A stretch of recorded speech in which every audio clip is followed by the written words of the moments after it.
que é extremamente emocionante. Quando eu comecei aqui na empresa, e a gente está falando de quase 7 anos atrás, eu ouvi pela primeira vez que a Doterra gostaria de transformar o mundo gota a gota. Eu achei um pouco utópico, eu confesso que achei um pouco utópico.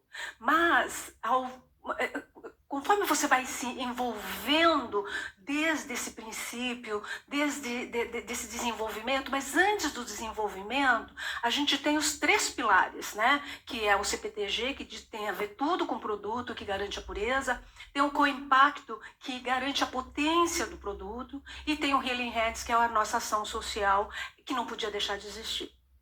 E eu percebi que nessa empresa é tudo além do papel.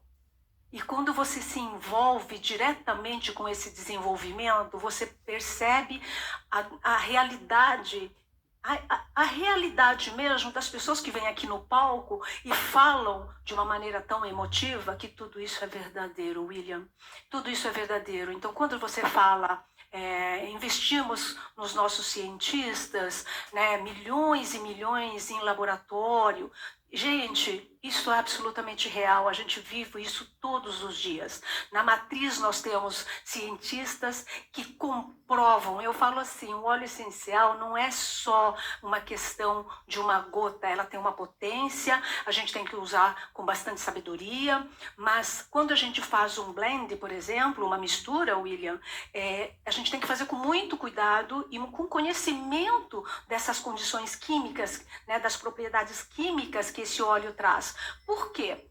Porque, por exemplo, nós temos o rosemary, alecrim, ele é extremamente potencializador. Então, dependendo da mistura que você faz, ele potencializa o benefício de um outro óleo que você está usando. Olha só. Mas quando eu uso lavanda, a lavanda ela tende a amenizar, por isso que ele tem esses terpenos cujas propriedades são calmantes. Então, por outro lado, ele dá uma abafada nas propriedades se você usar o outro óleo cuja combinação não seja o ideal. Então é necessário sim, é por isso que quando a gente fala de um blend, parece que a gente faz uma misturinha e lança, né? Não, às vezes são 2, 3, 5 anos de estudo para ver se essa combinação dos terpenos, em que resulta e que ação ela vai dar, se neutraliza, se não neutraliza, se potencializa, se complementa. Então tudo isso é feito com muito critério, muito critério. Por outro lado, a gente tem o co-impacto. A gente viu vários exemplos do co-impacto.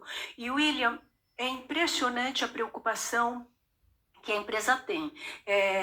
O time de co-impacto, eles não são compradores, né? Eles não são pessoas que negociam lá a compra de óleo. Não, o time de co-impacto, né, o vice-presidente é o Tim Valentin, e aqui no Brasil nós temos o Eric Barronque, que cuida de todo esse trabalho da América Latina, de analisar quais os potenciais óleos nós temos. Então todo o trabalho... Inclusive você fazendo isso me lembrou agora, citando o Eric, né? Eu me lembro de uma vez uma conversa que nós tivemos almoçando, ou seja, ele não falou isso para fazer propaganda para a empresa. Foi uma conversa entre 2 colegas de trabalho. Ele falou assim, William, em outras empresas que eu trabalhei, eu fazia um trabalho muito semelhante com o que eu faço na Doterra. Estabelecer relacionamento com fornecedores, etc. Mas é a primeira vez que eu não tenho que brigar para baixar preço.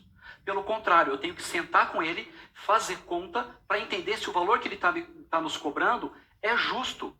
Eu tive que perguntar 3 vezes, você citou o chefe dele, né? Eu tive que perguntar isso 3 vezes pro meu chefe, porque eu nem teve, mas vem cá, eu não tenho que baixar o custo do produto, eu tenho que fazer conta, e se tiver baixo do mercado, eu tenho que aumentar o preço do produto, não é? Mostrando o compromisso da Doterra de pagar preços justos, com datas específicas, né? Para que nós queremos o melhor óleo essencial, então também nós procuramos propor as melhores condições para esses fornecedores. É o comércio justo, a gente chama de fair trading.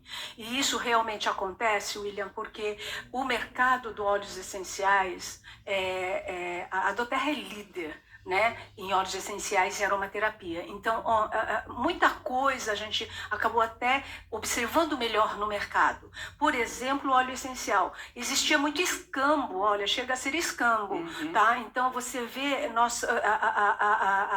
os agricultores que fazem a extração, né? Vou dar um exemplo de Copaíba. Os copaibeiros, eles saem, penetram a mata, ficam 3, 4, 5 dias dentro da floresta amazônica. Isso é interessante tá? você falar, porque às vezes as pessoas pensam que existe uma floresta de copaibeiras.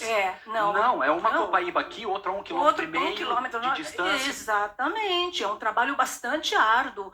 E a extração tem que ser correta, né? O sistema de extração, a forma com que a gente preserva a floresta, tudo isso é observado. A Doterra faz questão de olhar passo a passo, desde então, em alguns casos, desde o plantio, em alguns casos, desde a extração, porque a copaíba já existe na floresta, mas que ela seja de uma maneira sustentável. E isso tudo tem custo.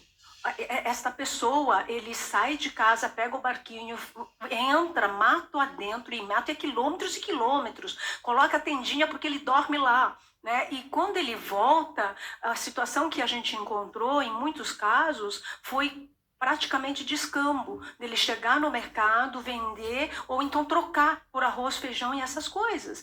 Né? E o que você falou é extremamente verdadeiro. A Doterra olha que seja justa essa compra, né? Então a gente não vai pagar nem a mais e nem a menos, tem que ser justo, e que a gente olha também se a forma da extração ela é sustentável. Então tem todo um trabalho de co-impacto que a gente faz, que é avaliar a forma da extração, a quantidade. Não adianta nada a gente avaliar um óleo que no final das contas dá 100 quilos por mês. Isso eu não posso nem introduzir, porque nem para experiência acaba servindo 100 quilos apenas. Não dura nada. Não dura nada. Então a gente tem que ter um total de extração que nos dê volume de comercialização. Isso também é visto. A qualidade também ela é vista. E se o solo é correto. A gente fala muito no solo da onde é extraído, né? Então a avaliação do solo nem sempre é só onde a planta é nativa, mas encontrar, por exemplo, no caso dos cítricos, os cítricos são muito famosos lá na região da Grécia, na região da Sicília, da onde vem o lemon, né, o siciliano, sim. Por causa da região, por causa do solo e do clima. Quando a gente foi para o sul, né, e para quem já teve a oportunidade de visitar a Biocitrus, o Enzo, que é o dono da Biocitrus, ele enfatiza isso que muito. É uma família italiana que veio da Itália e se estabeleceu na região de Montenegro. Exatamente. Exatamente por essa escolha de clima e solo. E ele pesquisou o Brasil inteiro. Exato. Tá? E se estabeleceu, porque ele não tinha onde se estabelecer quando ele chegou. Ele foi pesquisar o solo, porque ele já sabia o que ele queria fazer, e encontrou em Montenegro o mesmo tipo de clima e de solo que ele tinha lá na Sicília. E é por isso que ele foi homologado, as condições dos óleos essenciais são as mesmas. Se você fizer a avaliação, claro que de plantio a plantio tem algumas variações, porque isso depende do clima, inclusive se chove, se não chove, tem alguma alteração. Mas eles mantêm as mesmas características, e é isso que a gente pesquisa quando a gente vai olhar na questão do co-impacto. Então, ele é extremamente complexo e não são aqueles compradores normais que todas as empresas têm. Então, são pessoas de formação e de conhecimento técnico. Esse comentário me fez lembrar que, às vezes, algumas pessoas questionam assim, William, mas eu estou com 2 frascos de óleo aqui, vamos pegar o lemon, como você citou. Estou com 2 frascos de lemon aqui, de lotes diferentes. E eu estou percebendo, às vezes a pessoa fala assim, ou que o cheiro é um pouco mais forte, um pouco mais suave, ou que ele tem um amarelo um pouco mais forte, ou um outro amarelo um pouco mais suave. O que aconteceu? É de menor qualidade? Falei, gente, primeiro, nós temos uma bateria de testes gigantescas que envolve o nosso CPTG. Né? São 42 testes feitos dentro da própria Doterra e 11 feitos no laboratório externo. Sim. Todos os lotes de todos os óleos. Para garantir potência e pureza. Sim. Por que a gente não controla a densidade do óleo, o cheiro do óleo, a cor? Porque é um produto natural. 100% natural. Exatamente. E nós não conseguimos controlar a natureza. E às vezes a pessoa fala, mas na outra empresa que eu olhava é sempre igual. Bom, Então tá aí a resposta, né? A gente não faz adição química para que ela mantenha essa condição igualitária. Mas, se você tiver alguma dúvida, é muito simples. Embaixo do frasco tem um lote. E nós temos um site chamado source2u.com, tá? source2u.com. Você vai nesse site, você coloca o número do lote, tem um quadradinho lá que já é pedido o número do lote do produto, você insere lá e sai o perfil químico daquele lote. Então, se você está com 2 lotes e quer comparar, basta ir lá, tira o relatório e você vai ler em percentuais, todos os componentes químicos que ele carrega. E você vai poder comparar que eles são muito próximos. Inclusive, graças a essa bateria de testes, a gente consegue fazer exatamente isso, né? Manter a qualidade do produto. O Dr. Osgothorpe, lá na convenção, ele mostrou a variação que existe. Sim. E é mínima, vocês vão ver isso, né? Mas a Adna vai continuar com a gente aqui por um tempo ainda, mas nós vamos só fazer um intervalo entre nós aqui para trazer uma mensagem de uma outra pessoa.